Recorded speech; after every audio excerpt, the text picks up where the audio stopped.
கர்த்தருடைய பரிசுத்த நாமம் மகிமைப்படுவதாக. Today's promise verse is taken from Proverbs chapter 13 verse 12. Hope deferred make the heart sick, but a longing fulfilled is a tree of life.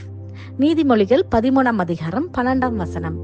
நெடுங்காலமாய் காத்திருக்கிறதால் இருதயத்தை இளைக்க பண்ணும், விரும்பினது வரும்போதோ ஜீவ விருட்சம் போல் இருக்கும். Have you ever waited so long for something that you felt like giving up hope? ஏதோ ஒரு காரியத்துக்காக அதிக நாட்கள் காத்திருந்து நம்பிக்கை எழுந்து போன சூழ்நிலையில இருக்கிறீங்களா? இந்த காலை வேளையில தேவன் நமக்கு கொடுக்கின்ற நம்பிக்கையின் வாக்குத்தத்தத்தை பார்த்தோம் அல்லவா? ஏதோ ஒரு காரியத்துக்காக அதிகமாய் ஜெபித்து விசுவாசித்து காத்திருந்தும் எந்த ஒரு காரியமும் நடக்கவில்லை, ஒரு மாற்றமும் இல்லை என்று சொல்லி நீங்க சோர்ந்து போயிருக்கிறீங்களா?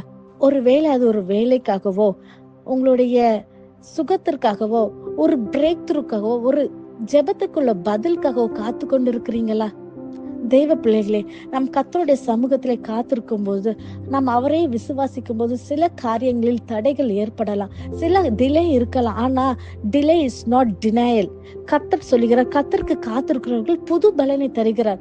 ஒவ்வொரு நாளும் நமக்கு தேவன் தருகிற பலத்திலே நம்ம அவருடைய சமூகத்திலே காத்திருக்கும் போது நிச்சயமாகவே தேவன் நமக்கு காத்திருப்பதை கனப்படுத்துகிறவராய், நம்மளுடைய காரியத்திலே ஒரு ஜெயத்தை தர வல்லவராய் இருக்கிறார்.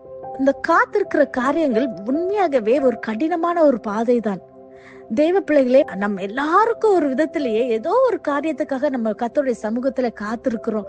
சில சமயங்களில இது காத்திருக்கிறோமா, இதுக்கு கர்த்தர் சொல்லி இந்த காரியம் இன்னும் நம்ம வாழ்க்கையில நிறைவேறலன்னு சொல்லி புலம்பிக் கொண்டு இருக்கிறீங்களா?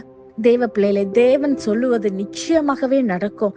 சில காரியங்களை கர்த்தர் நம்மளை பக்குவப்படுத்துகிறார், நம்மளை வணைந்து கொள்கிறார்.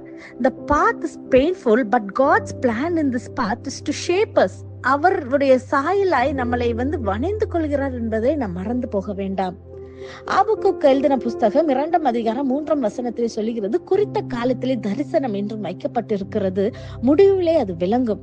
அது பொய் சொல்லாது, அது தாமதித்தாலும் அதற்கு காத்திரு, அது நிச்சயமாகவே வரும், அது தாமதிப்பதில்லை.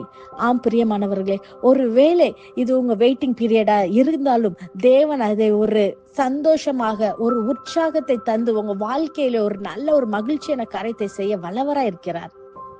நம் கண்களை மூடி ஜெபிப்போமா. நேசிக்கிற நல்ல தகப்பன், இந்த காலை வேலைக்காய் நன்றி செலுத்துகிறோம் அப்பா. நீர் கொடுத்த அந்த வாக்குத்தத்த வசனத்துக்காய் நன்றி செலுத்துகிறோம் அப்பா.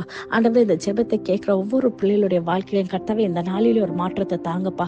ஆண்டவரே, அதிக நாட்கள் காத்திருந்து அப்பா இந்த பிள்ளைகளுடைய வேதனைகள் எல்லாவற்றும் அப்பா இந்த நாளிலே ஒரு மாற்றத்தை நீர் கொண்டு வர போகிறதுக்காய் மக்க நன்றி செலுத்துகிறேன் கர்த்தாவே. ஆண்டவரே, அவங்களுக்கு ஒரு விரும்பின காரியத்தை நீர் தந்து அப்பா பிள்ளைகளுடைய வாழ்க்கையில அப்பா ஒரு ஜீவ விருட்சத்தை அப்பா அவங்க வாழ்க்கையில அப்பா நீர் பேசுகிறீர் கர்த்தாவே.